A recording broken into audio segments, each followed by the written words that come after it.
Welcome to the Forge, my wanton wildlings. I'm your creepsmith, and I hope you like my work.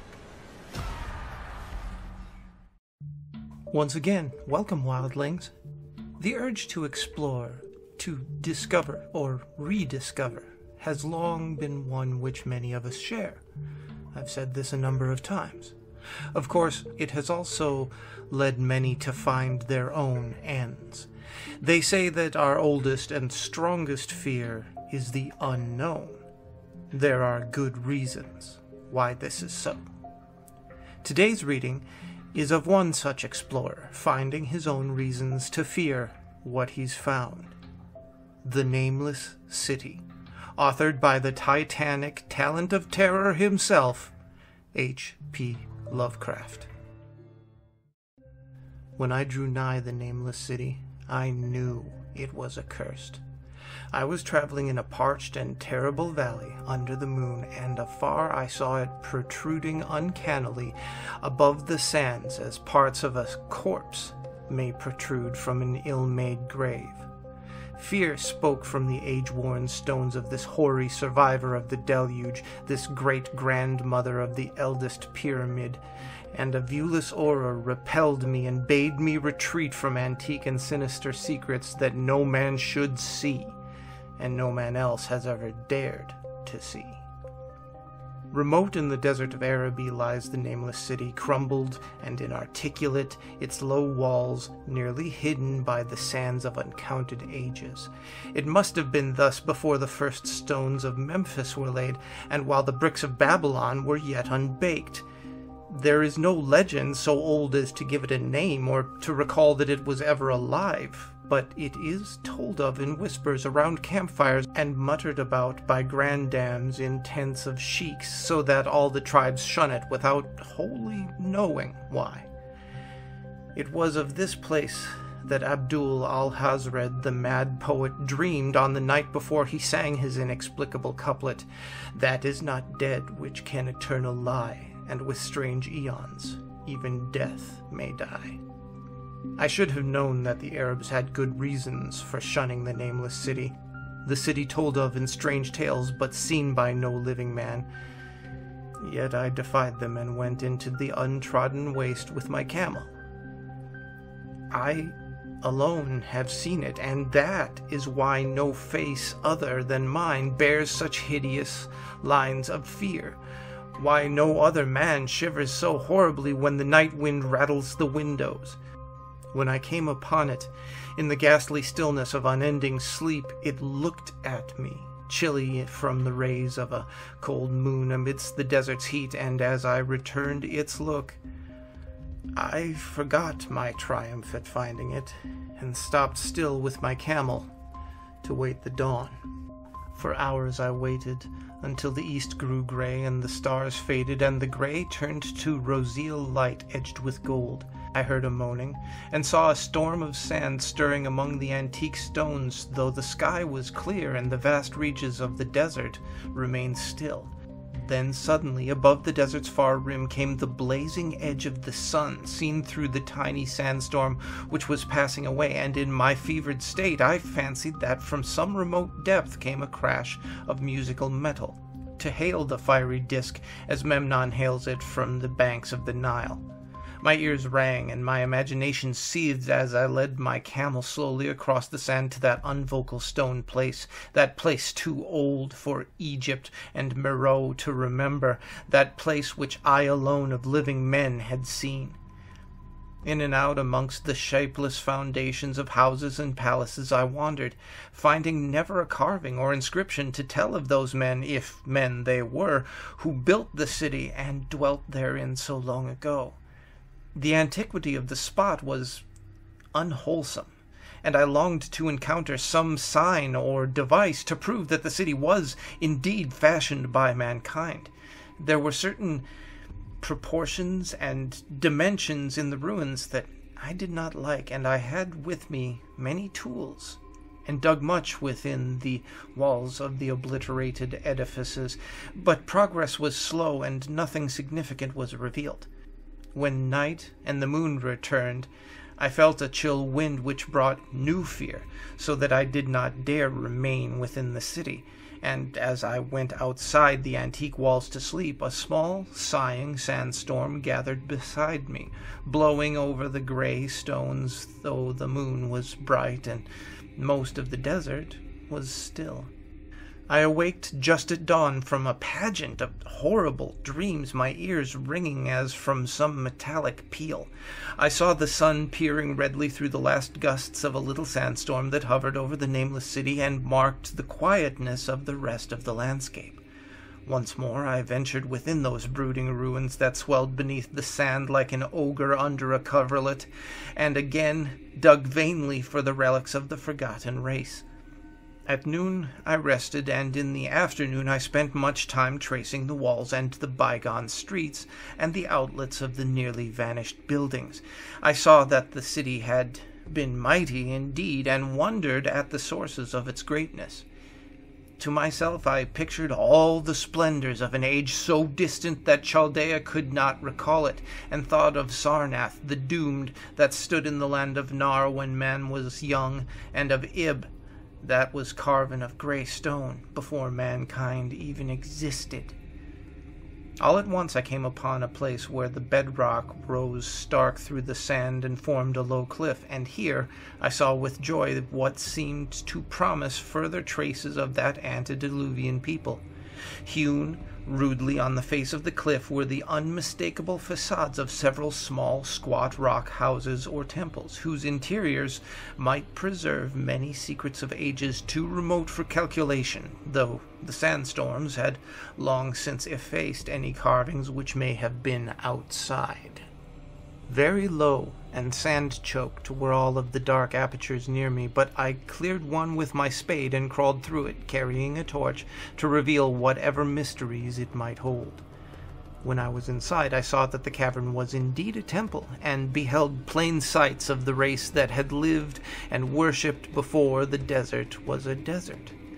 Primitive altars, pillars, and niches, all curiously low, were not absent, though I saw no sculptures nor frescoes. There were many singular stones, clearly shaped into symbols by artificial means. The lowness of the chiseled chamber was very strange, for I could hardly more than kneel upright, but the area was so great that my torch shoot only a part at a time. I shuddered oddly in some of the far corners, for certain altars and stones suggested forgotten rites of terrible, revolting, and inexplicable nature, and made me wonder what manner of men could have made and frequented such a temple. When I had seen all that that place might contain, I crawled out again, avid to find what the other temples might yield. Night had now approached, yet the tangible things that I'd seen made curiosity stronger than fear, so that I did not flee from the long moon-cast shadows that had daunted me when I first saw the nameless city. In the twilight I cleared another aperture, and with a new torch crawled into it, finding more vague stones and symbols, though nothing more definite than the other temple had contained. The room was just as low, but much less broad, ending in a very narrow passage crowded with obscure and cryptical shrines.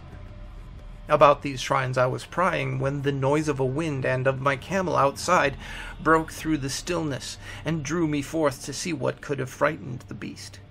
The moon was gleaming vividly over the primeval ruins, lighting a dense cloud of sand that seemed blown by a strong but decreasing wind from some point along the cliff ahead of me.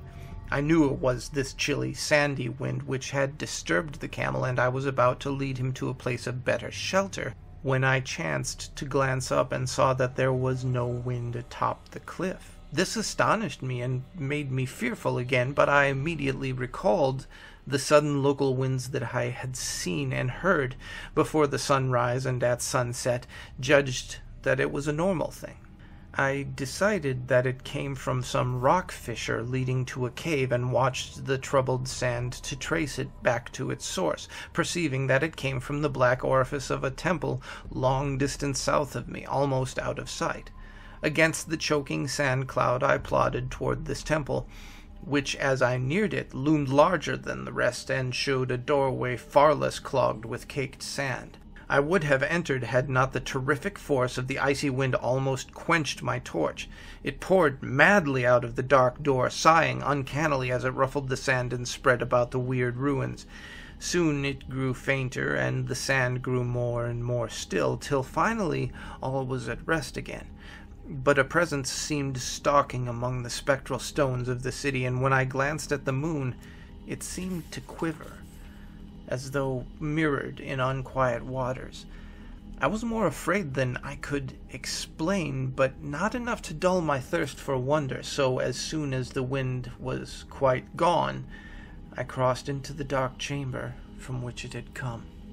This temple, as I had fancied from the outside, was larger than either of those that I had visited before, and was presumably a natural cavern, since it bore winds from some region beyond. Here I could stand quite upright, but I saw that the stones and altars were as low as those in the other temples. On the walls and the roof I beheld for the first time some traces of the pictorial art of the ancient race, curious curling streaks of paint that had almost faded or crumbled away, and on two of the altars I saw with rising excitement the maze of a well-fashioned curvilinear carving. As I held my torch aloft, it seemed to me that the shape of the roof was too regular to be natural, and I wondered what the prehistoric cutters of stone had first worked upon. Their engineering skill must have been vast. Then a brighter flare of the fantastic flame shewed me that for which I had been seeking, the opening to those remoter abysses whence the sudden wind had blown, and I grew faint when I saw that it was a small and plainly artificial door chiseled in the solid rock. I thrust my torch within, beholding a black tunnel with the roof arching low over a rough flight of very small, numerous, and steeply descending steps. I shall always see those steps in my dreams, for I came to learn what they meant. At the time, I hardly knew whether to call them steps or mere footholds in a precipitous descent. My mind was whirling with mad thoughts, and the words and warnings of the Arab prophets seemed to float across the desert from the lands that men know to the nameless city that men dare not know. Yet I hesitated only a moment before advancing through the portal and commencing to climb cautiously down the steep passage, feet first, as though on a ladder. It is only in the terrible phantasms of drugs or delirium that any other man can have had such a descent as mine. The narrow passage led infinitely down like some hideous haunted well, and the torch that I held above my head could not light the unknown depths toward which I was crawling. I lost track of the hours and forgot to consult my watch, though I was frightened when I thought of the distance I must be traversing. There were changes of direction and of steepness, and once I came to a long, low, level passage where I had to wriggle feet first along the rocky floor, holding my torch at arm's length beyond my head. The place was not high enough for kneeling. After that there were more of the steep steps, and I was still scrambling down interminably when my failing torch died out. I do not think I noticed it at the time, for when I did notice it, I was still holding it high above me as if it were ablaze. I was quite unbalanced with that instinct for the strange and the unknown which has made me a wanderer upon the earth and a hunter of far, ancient, and forbidden places. In the darkness, there flashed before my mind fragments of my cherished treasury of demoniac lore, sentences from Alhazred the mad Arab, paragraphs from the apocryphal nightmares of Damasius, and infamous lines from the delirious Image du Monde of Gautier de Metz. I repeated queer extract, and muttered of Afrasiab and the demons that floated with him down the Oxus, later chanting over and over a phrase from one of Lord Dunsany's tales, the unreverberate blackness of the abyss. Once the descent grew amazingly steep, I recited something in sing-song from Thomas Moore, until I feared to recite more. A reservoir of darkness, black as witches' cauldrons are, when filled with moon drugs in the eclipse distilled, leaning to look as if foot might pass down through the chasm I saw beneath, as far as vision could explore, the jetty sides as smooth as glass, looking as if just varnished o'er, with that dark pitch the sea of death throws out upon its slimy shore. Time had quite ceased to exist when my feet again felt a level floor, and I found myself in a place slightly higher than the rooms in the two smaller temples now so incalculably far above my head. I could not quite stand, but I could kneel upright, and in the dark I shuffled and crept hither and thither at random. I soon knew that I was in a narrow passage whose walls were lined with cases of wood having glass fronts. As in that Paleozoic and abysmal place, I felt of such things as polished wood and glass, and I shuddered at the possible implications. The cases were apparently ranged along each side of the passage at regular intervals, and were oblong and horizontal, hideously like coffins in shape and size. When I tried to move 2 or 3 for further examination, I found that they were firmly fastened. I saw that the passage was a long one, so floundered ahead rapidly in a creeping run that would have seemed horrible had any eye watched me in the blackness, crossing from side to feel of my surroundings and be sure that the walls and rows of cases still stretched on. Man is so used to thinking visually that I almost forgot the darkness and pictured the endless corridor of wood and glass in its low, studded monotony as though I saw it. And then, in a moment of indescribable emotion, I did see it.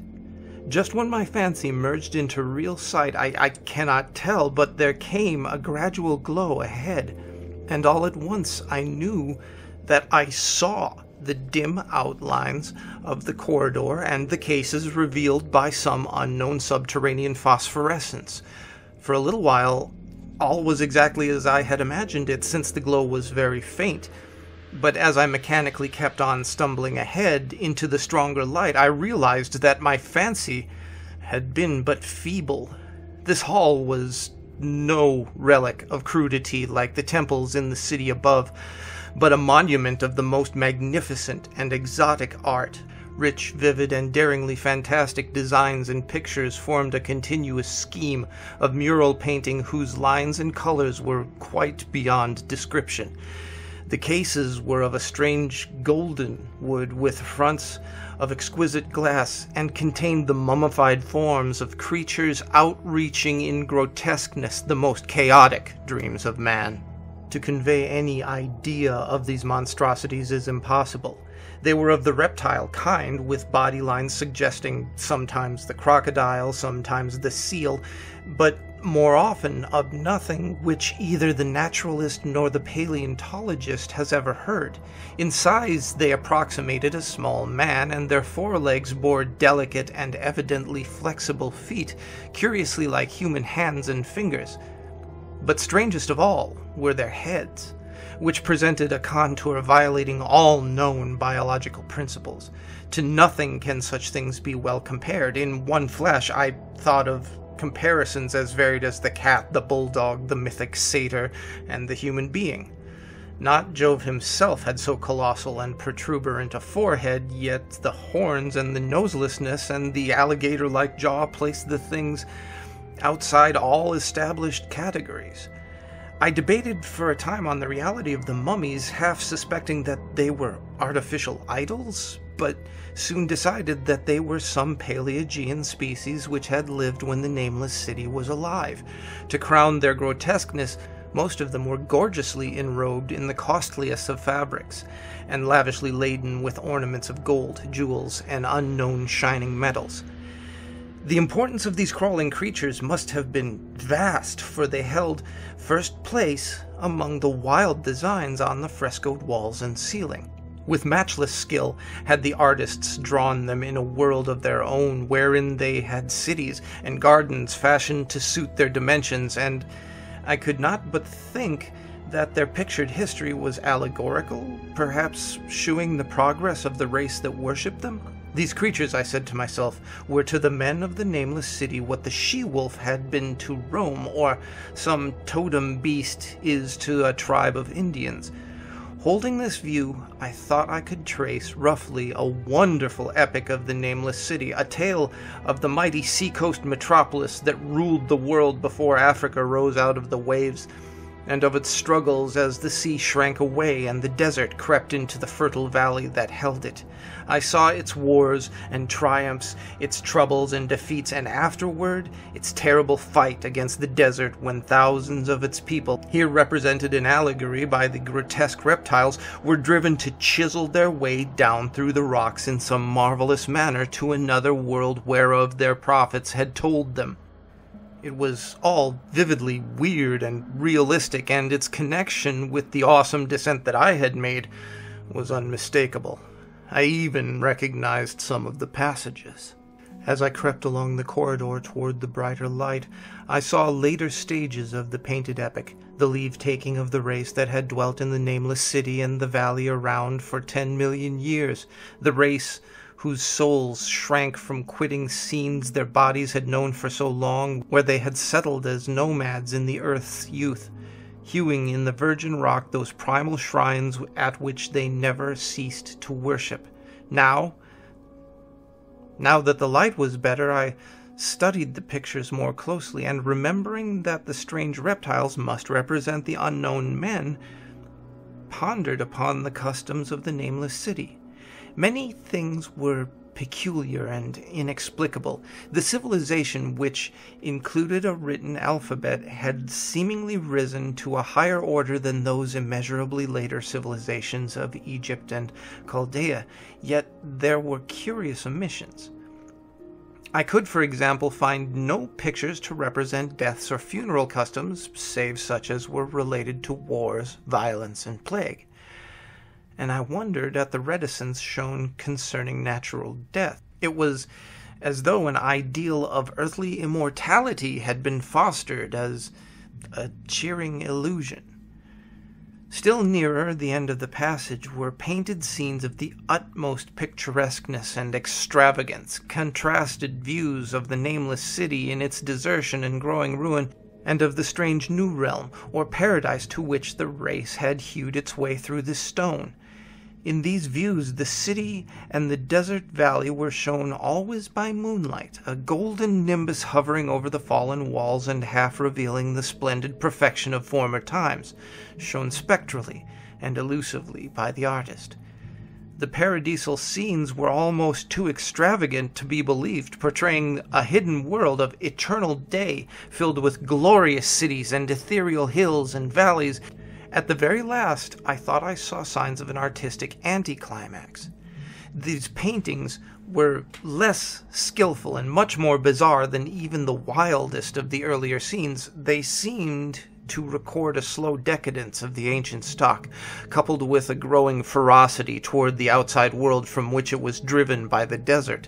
The forms of the people, always represented by the sacred reptiles, appeared to be gradually wasting away, though their spirit was shown hovering about the ruins by moonlight, gaining in proportion. Emaciated priests, displayed as reptiles in ornate robes, cursed the upper air and all who breathed it, and one terrible final scene showed a primitive-looking man, perhaps a pioneer of ancient Irem, the city of pillars, torn to pieces by members of the elder race. I remembered how the Arabs fear the Nameless City, and I was glad that beyond this place the gray walls and ceiling were bare. As I viewed the pageant of the mural history, I had approached very closely the end of the low-ceiled hall, and I was aware of a great gate through which came all of the illuminating phosphorescence. Creeping up to it, I cried aloud in transcendent amazement at what lay beyond. For instead of other and brighter chambers, there was only an illimitable void of uniform radiance, such as one might fancy when gazing down from the peak of Mount Everest upon a sea of sunlit mist. Behind me was a passage so cramped I might not be able to stand upright in it. Before me was an infinity of subterranean effulgence. Reaching down from the passage into the abyss was the head of a steep flight of steps, small, numerous steps like those of the black passages that I had traversed. But after a few feet, the glowing vapors concealed everything. Swung back, open against the left-hand wall of the passage, was a massive door of brass, incredibly thick, and decorated with fantastic bas-reliefs which, if closed, shut the whole inner world of light away from the vaults and passages of rock. I looked at the steps, and for the nonce dared not try them. I touched the open brass door, and could not move it.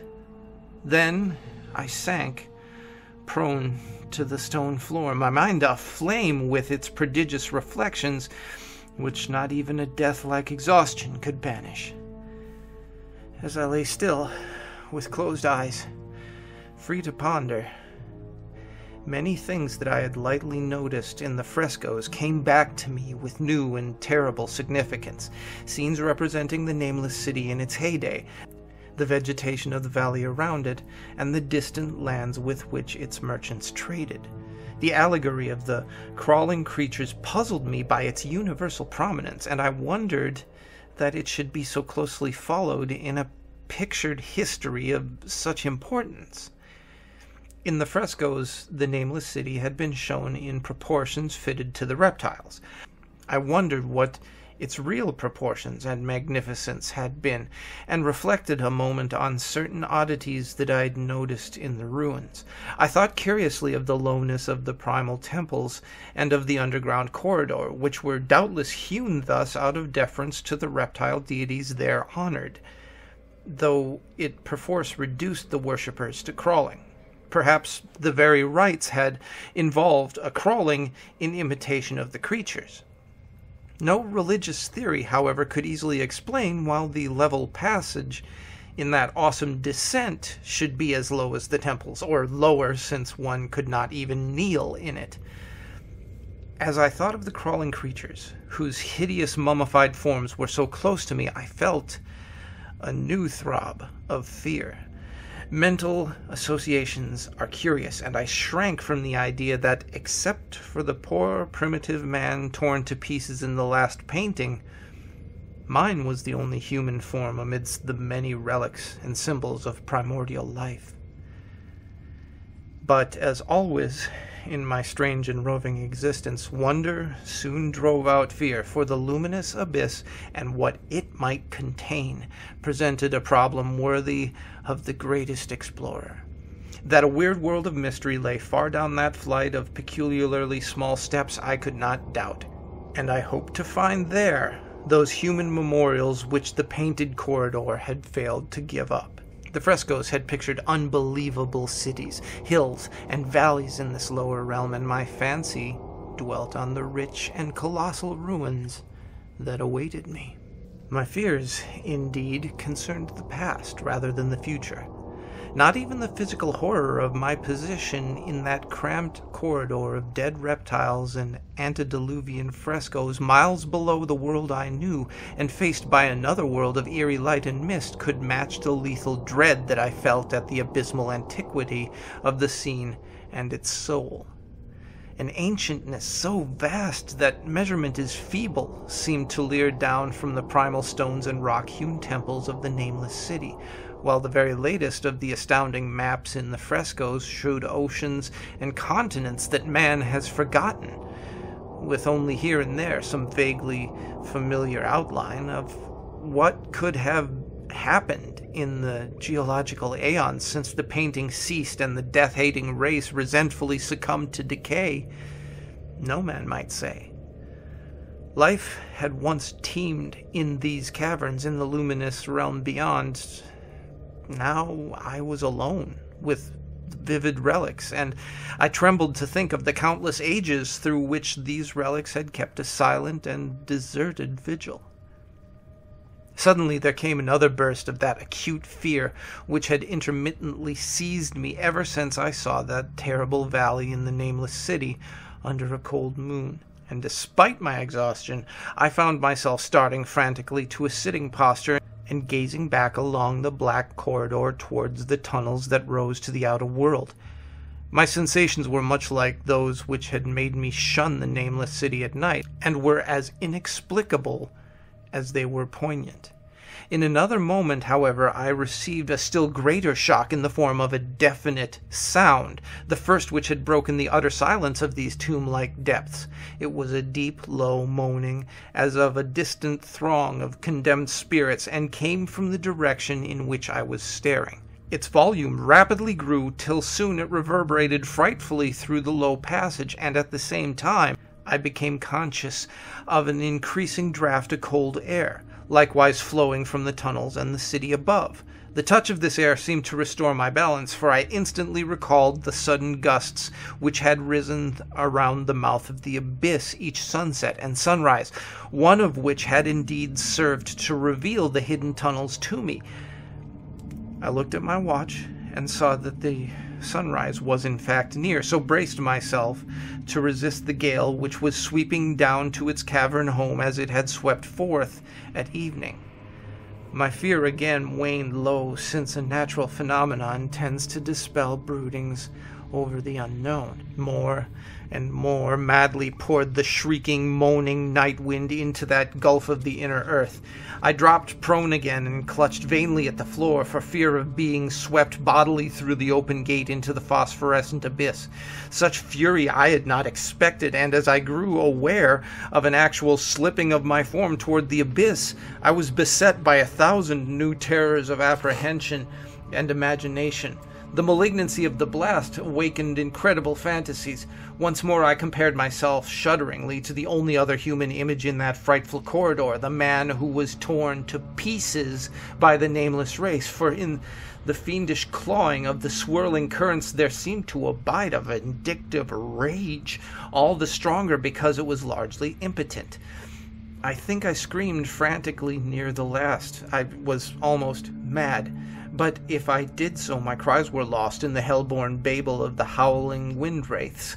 I tried to crawl against the murderous invisible torrent, but I could not even hold my own, as I was pushed slowly and inexorably toward the unknown world. Finally, reason must have wholly snapped, for I fell to babbling over and over that inexplicable couplet of the mad Arab Alhazred, who dreamed of the nameless city that is not dead, which can eternal lie, and with strange eons even death may die. Only the grim brooding desert gods know what really took place, what indescribable struggles and scrambles in the dark I endured, or what Abaddon guided me back to life, where I must always remember and shiver at the night wind till oblivion, or worse, claims me. Monstrous, unnatural, colossal was the thing, too far beyond all the ideas of man to be believed except in the silent, damnable small hours when one cannot sleep. I have said that the fury of the rushing blast was infernal, cacodemoniacal, and that its voices were hideous in the pent-up viciousness of desolate eternities. Presently, those voices, while still chaotic before me, seemed to my beating brain to take articulate form behind me, and down there in the grave of unnumbered eon-dead antiquities, leagues below the dawnlit world of men, I heard the ghastly cursing and snarling of strange-tongued fiends. Turning, I saw, outlined against the luminous ether of the abyss, what could not be seen against the dusk of the corridor, a nightmare horde of rushing devils, hate-distorted, grotesquely panoplied, half-transparent devils of a race no man might mistake, the crawling reptiles of the nameless city. And as the wind died away, I was plunged into the ghoul-peopled blackness of the earth's bowels, for behind the last of the creatures, that great brazen door clanged shut with a deafening peal of metallic music whose reverberations swelled out to the distant world, to hail the rising sun, as Memnon hails it from the banks of the Nile. So, there you have it. The cautionary fable of a man driven to breaking because he let his curiosity outweigh his common sense. If you're going to go into the hollow earth, bring a team. Always have an exit strategy, And if you're in a place where it's eternally pitch dark, bring spare light sources. Oh, and you might also want to avoid messing with the ghost demon snake lizards. Stay scary, my wildlings, and make the most of your nights.